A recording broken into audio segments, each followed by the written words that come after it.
नमस्कार,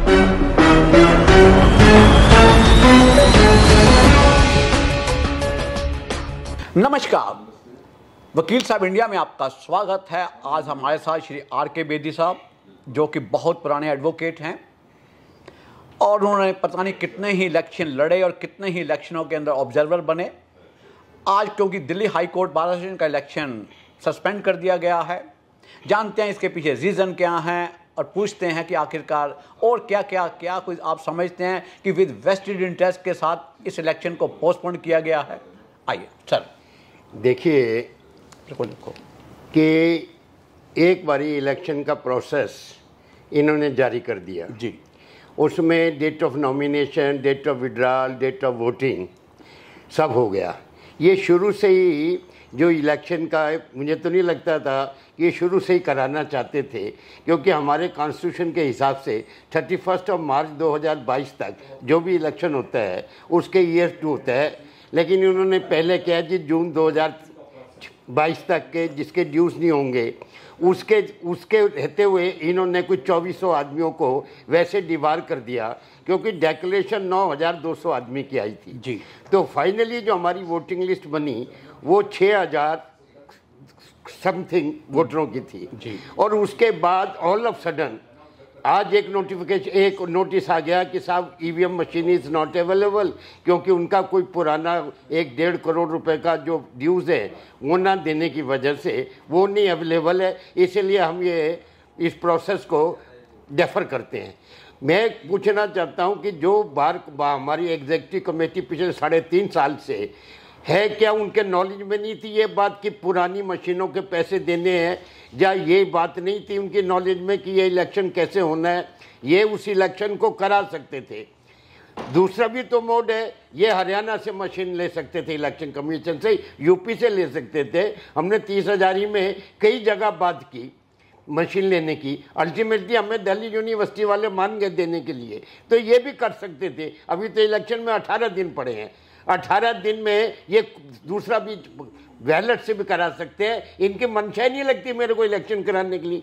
कैंडिडेट्स ने ऑलरेडी अपना 1-1.5 महीने से काम छोड़ रखा है, उन्होंने वोटर भी साथ जुड़ते हैं, कईयों के अपने सारा काम उस हिसाब से सेट कर लिया कि जी इलेक्शन होना ये होना, और ऑल ऑफ सडन ये चिट्ठी लिख देते हैं। ये तो मोनार्की है, डेमोक्रेसी तो हुई नहीं सब। सर आप समझते हैं कि क्यों कहीं ना कहीं directly and indirectly Delhi high court इस इलेक्शन के अंदर इन्वॉल्व है? क्या उनकी भी कंसेंट इस मामले में ली गई होगी? देखिए ऐसा है कि रोज कोई ना कोई पटिशन कोई ना कोई फाइल करता रहता है।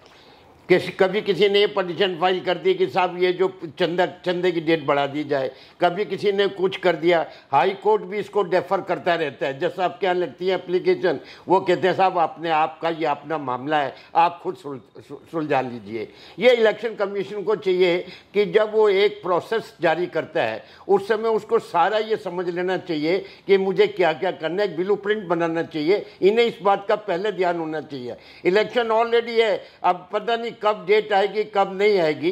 कैंडिडेट्स जो बेचारे ऑलरेडी इसमें अपने को झोंक चुके हैं, अपने कन्वेंसिंग कर चुके हैं, जो क्योंकि अब नॉमिनेशन शुरू होने वाले थे, उसके बावजूद भी इन्होंने ऑल ऑफ सडन एक चिट्ठी निकाल देते हैं कि साहब अभी इलेक्शन हम डेफर कर रहे हैं, उसके बाद देखेंगे जब भी नई मशीनें मिलेंगी। इस हिसाब से तो ना 1.5 करोड़ रुपया दे ना इलेक्शन हो, ये देसी थे। और ये क्या है इलेक्शन कभी इसमें आप कह रहे हैं कोई बायस है, ये बायस हो या नहीं हो, अपेरेंटली लग रहा है कि जो कंडक्ट है इनका वो कंडक्ट से शो करता है। 30,000 में भी हुआ कि वहाँ पे भी इलेक्शन कैंसिल हुए और उसके बाद वहाँ 15 तारीख को चुनाव हो रहे हैं। उन्होंने भी तो अल्टरनेटिव सोचा अगर मशीन नहीं मिलेगी तो हम बैलेट से करा लेंगे, लेकिन कराएंगे जरूर। इनके पास तो बहुत समय है, इनको इतनी जल्दी इसको डेफर करने की जरूरत नहीं थी, कोई ना कोई अल्टरनेटिव ले लेते। अभी तो बहुत दिन पड़े थे, ऑल ऑफ सडन ये कह देना कि साहब ये इलेक्शन हम डेफर करते हैं, इसमें तो हमें कोई सब तुक नजर नहीं आता। तो मेन चीज आप समझते हैं कि डेफर करने की वजह एक ही है कि क्योंकि ईवीएम मशीन नहीं है और ईवीएम मशीन के बाबत जो पिछला पेमेंट इन्होंने दी नहीं गई है, जब तक वो पेमेंट दी नहीं गई इसका मतलब आगे ईवीएम नहीं आएंगी। ये इनका आज की डेट के अंदर कारण बता रहा है। आज जो इनका आज जो लेटर आया उसके हिसाब से EVM machine is not available. साहब क्यों नहीं अवेलेबल? ये तो जब आपने इलेक्शन की डेट डिक्लेयर की, ये चीजें तो देखिए शादी से पहले आदमी जगह बुक कराता है तभी कार्ड छापता है जी। ऐसे नहीं है कि जी आप कहे जी मैं पहले कार्ड छाप लेता हूँ, उस दिन देख लूंगा कोई जगह मिलेगी तो दूल्हा ले जाऊंगा, ये तो नहीं ले जाऊंगा। इन्होंने तो वही काम किया है कि जी सब इन्होंने तो डेट फिक्स कर दी है शादी की और वेन्यू फिक्स ही नहीं किया हुआ। सर ये जो आप कह रहे हैं कि 1.5 करोड़ रुपया करीबन देना है, पिछला इन लोगों का ड्यूज था पिछली ईवीएम का, क्या इस बाबत भी क्या इन्होंने कोई राइटिंग के अंदर मेंबर्स को इन्फॉर्म किया है? मेरा ख्याल है पहली दफा सारे हम लोगों को, तो हम तो वोटर हैं हाई कोर्ट के जी, हम तो पहली दफा मेंबर हैं, तब पता लगा कि कोई 1.5 करोड़ का पिछले इलेक्शन का ड्यूज है। मैं तो ये कहता हूँ अगर पिछले इलेक्शन का ड्यूज भी है 1.5 करोड़, आज 3.5-4 साल हो गया, वैसे टाइम बाद हो गया, हाउ दे कैन क्लेम? इनको शुरू में पता था कि यहाँ से मशीन नहीं मिलेगी जब तक हम पैसे नहीं देंगे, तो दूसरे कैंडिडेट को वैसे भी तो इलेक्शन की डेट नहीं दे रहे थे, कैंडिडेट जो थे अपना चुपचाप बैठे हुए थे। ये सारा करने के बाद ये कोई ठीक नहीं समझता मैं। सर आप ये समझते हैं कि क्योंकि इन्होंने ऑडिट आखिरकार होता है, एसोसिएशन है, इतना बड़ी अच्छी एसोसिएशन है, बहुत बड़ी एसोसिएशन है, तो क्या एक ऑडिट के अंदर सब चीजें नहीं आई होंगी क्या? देखिए ऐसा है कि वो तो अभी तो जनरल बॉडी मीटिंग होती है, जनरल बॉडी इलेक्शन का जब नॉमिनेशन भरे जाते हैं एक एनुअल रिपोर्ट आती है, अभी रिपोर्ट ही नहीं है, ये कुछ पता ही नहीं है, किसी को नहीं पता। ये तो ये जो लोग बता रहे हैं कि इस इलेक्शन को पोस्टपोन करने की वजह ये बता रहे हैं। अभी तो मैं क्या समझता है ये एक वाजिब वजह है, रीजनेबल वजह कह सकते हैं? मैं तो ये जानता हूं कि ये वाजिब वजह नहीं है जी, क्योंकि इसका अल्टरनेटिव है हमारे पास कि जरूरी नहीं है हम मशीन से कराएं, पहले भी बैलेट से होते थे, हाई कोर्ट में भी हमेशा बैलेट से होते रहे, अब भी हम करा सकते हैं बैलेट से।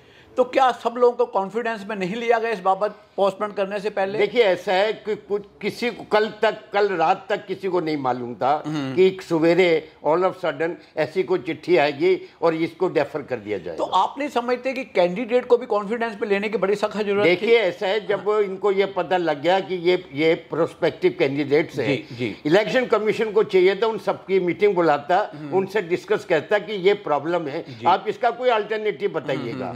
इन्होंने कुछ नहीं कहा, चिट्ठी लिख दी है कि जो फर्दर डेफर करते हैं फर्दर। सर कभी पहले भी ऐसा हुआ है? हाई कोर्ट में कभी नहीं हुआ साहब जी, डिस्ट्रिक्ट कोर्ट में तो होता रहा है हाई डिस्ट्रिक्ट कोर्ट में भी इसीलिए हो गया, कभी झगड़ा हो गया, कभी वैसे हो गया, जब वो हो गया या किसी को मिसमैनेजमेंट हो गया, अदरवाइज ऐसा कभी नहीं हुआ कि जी मशीनें नहीं मिल रही या बैलेट नहीं छपे टाइम से, ऐसा कभी नहीं हुआ। आप अपने, क्योंकि आप भी वोटर हैं, आप लोगों को, आप क्योंकि सीनियर मेंबर हैं, क्या आप लोग इनको एडवाइस करना चाहेंगे कि सर हम तो यही कहेंगे कि अभी 28 तारीख है, अभी 18 दिन पड़े आज के बाद, इनके पास अल्टरनेटिव है, ये कर सकते थे, इन्होंने क्या सोच के किया क्या सोच के नहीं किया, ये तो साहब उनकी इंटेंशन उन्हें ही पता होगी। क्या आप नहीं समझते इस बाबत हाई कोर्ट के अंदर कोई ना कोई पिटीशन डालने की जरूरत है? जरूर फाइल होगी, अभी आज ही हुआ, कल छुट्टी का दिन है, अब मंडे को लोगों का क्या रिएक्शन होगा इसके बारे में, क्या नहीं होगा, क्योंकि ऑलरेडी पटिशन तो रोज ही फाइल हो जाती है, रोज ही कोई ना कोई एप्लीकेशन लगती है, अब देखते हैं क्या होता है इसमें। चलिए सर देखते हैं आगे क्या होता है। बहुत बहुत धन्यवाद आर के बेदी साहब जी।